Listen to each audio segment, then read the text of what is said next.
Dun kawasan Kabong sebenarnya merupakan pecahan daripada Dun Kelakar yang dahulunya di adalah diwakili oleh Datuk Abdul Wahab Aziz, dan Dun Kabong tercipta selepas persempadanan semula dalam tahun 2016. Ya, sebenarnya atas keinginan saya hendak memberi perkhidmatan kepada warga Kabong, maka saya rasa terpanggil untuk menceburkan diri saya dalam politik. Dan alhamdulillah, sebagai seorang anak jati Kabong, saya telah terpilih oleh arwah Pihin Sri Tok Nan kita yang telah memilih saya sebagai calon Dun N40 Kabong yang pertama, iaitu 2016 lah tahun yang pertama Dun Kabong digunapakai. Ya, sebenarnya mentor saya dalam politik, orang yang saya amat sanjungi ialah Pihin Sri Tok Nan kita, dan beliaulah yang memberi saya visi dan misi untuk membangun kawasan saya di Kabong ini.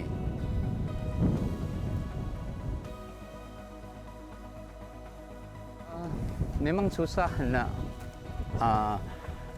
ada masa lapang sebagai seorang ahli politik, tetapi kalau ada kesempatan, minat saya ialah berkebun dan membaca. Masa untuk rakyat saya beri keutamaan, dan kebanyakan masa saya dihabiskan untuk rakyat. Dan kalau ada masa yang lebih tu, saya gunakan quality time bersama keluarga.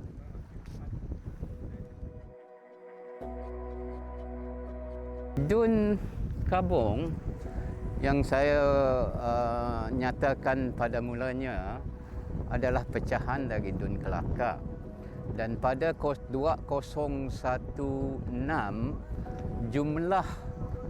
jumlah pengundi hanyalah 9,000 lebih sahaja, dan kini ianya telah bertambah kepada lebih 10,000.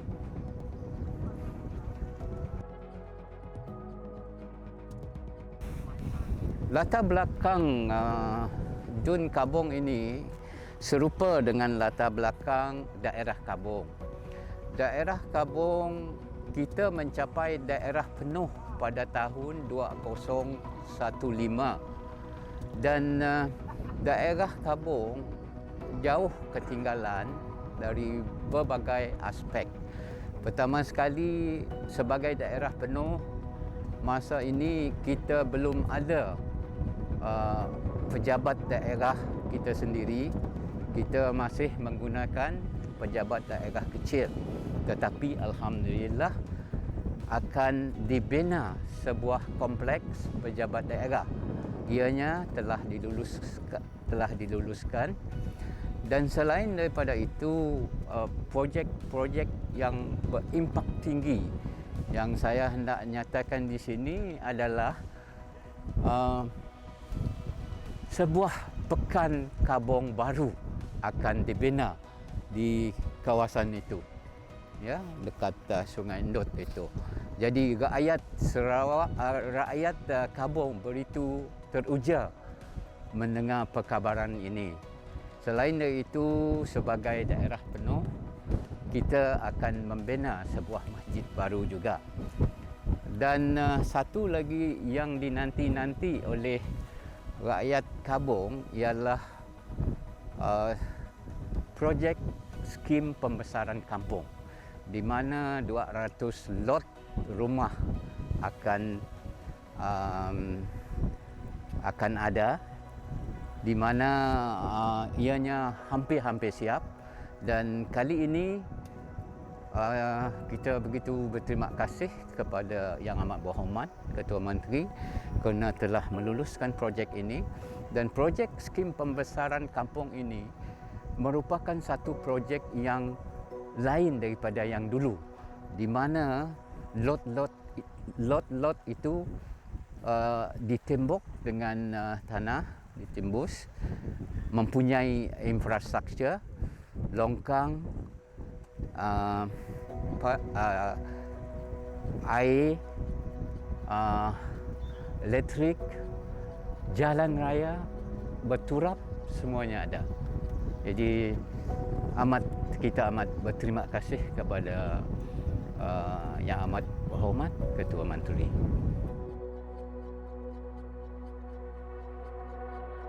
Alhamdulillah, rakyat di Kabong sebenarnya begitu haus akan pembangunan, dan tiap-tiap projek yang kita lakukan amat mudah sekali kerana bantahan itu begitu minimal sekali. Dan kalau ada pun setelah dibawa berunding, halangan itu akan dapat kita selesaikan. Ini undi 18 yang begitu hangat diperkatakan dalam sosial media. Sebenarnya kita harus berterima kasih kepada kerajaan GPS kerana bila isu undi 18 ini dibangkitkan di Parlimen dan dilulus oleh Parlimen, kita adalah negeri yang pertama meminda Perlembagaan Sarawak membolehkan undi 18 ini. Jadi kita amat gembira di mana belia-belia kita akan terlibat sama menentukan hala tuju masa depan negeri kita sendiri. Kalau dulu isu-isu penduduk ni macam peniaga ni, tempat berniaga, sekarang semuanya dah settle lah. YB kita dah melakukan yang terbaik. Dari segi isu-isu lain termasuk keadaan air pipe dulu, sekarang pun dah settle. Banyakkannya isu-isu ni yang dibangkitkan dahulu sebelum YB datang ke sini, berada di DUN ini, banyak yang telah YB baik pulihkan dengan sempurna, dan banyak yang telah YB lakukan dengan baik untuk mengubah segala-galanya. Jadi pertama saya mengucapkan jutaan terima kasih kepada Yang Berhormat Encik Muhammad Chief MKD. Jadi sepanjang beliau memegang jawatan YB di kawasan N40, kira-kira sepenggal artinya. Jadi banyak pembangunan yang dah dirancang dan telah dilaksanakan oleh beliau. Contohnya macam jalan konkrit di sepanjang Kampung Ulu, Kampung Hilir Laut seperti yang kita tonton tadi. Juga setiap lorong hampir semua dibuat jalan konkrit daripada yang asal dari belian. Jadi selain daripada itu, yang nyata sekali sebuah masjid di Kampung Ulu Tengah atas inisiatif beliau. He has done a very good job. Nearly 1 million kosnya keseluruhannya di Kampung Ulu Laut Kabung, namakan Masjid Darul Nadwa. Jadi yang lain saya rasa di segi bantuan perubahan PPRT banyak telah disalurkan melalui inisiatif beliau di seluruh N40 Melayu, Iban dan Cina. Jadi di tempat lain macam masalah air, dulu sejak tahun 2009 kami menghadapi gangguan air hampir 13 tahun. Jadi setelah banyak berbincang, berdialog dengan Jebal di Betong, jadi akhirnya 31 bulan 5 tahun 2021, masalah itu alhamdulillah selesai completely. Jadi sekarang itulah jasa besar beliau. Jadi selain daripada itu, pusat perancangan di Tanjung Kembang ini atas inisiatif beliau. Kalau dulu Masya Allah bunyi aja pelancongan, tapi infrastruktur banyak yang kurang. Jadi alhamdulillah sekali ini YB banyak membantu. Di segi pendidikan, beliau ada menyalurkan bantuan inisiatif kepada pelajar-pelajar yang menyambung pelajaran di pengajian tinggi ataupun yang sakit, dibantu beliau. Itulah salah satu, saya fikir tidak dapat dinafikan jasa beliau. Beliau, she has done a very good job in N40 so far. I really appreciate him.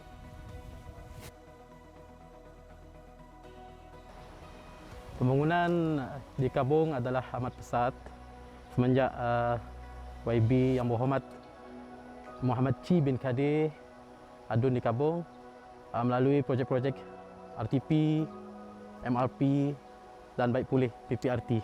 Memang banyak. Di Kabong memang sudah diketahui dengan adanya pantai Tanjung Kembang Kabong.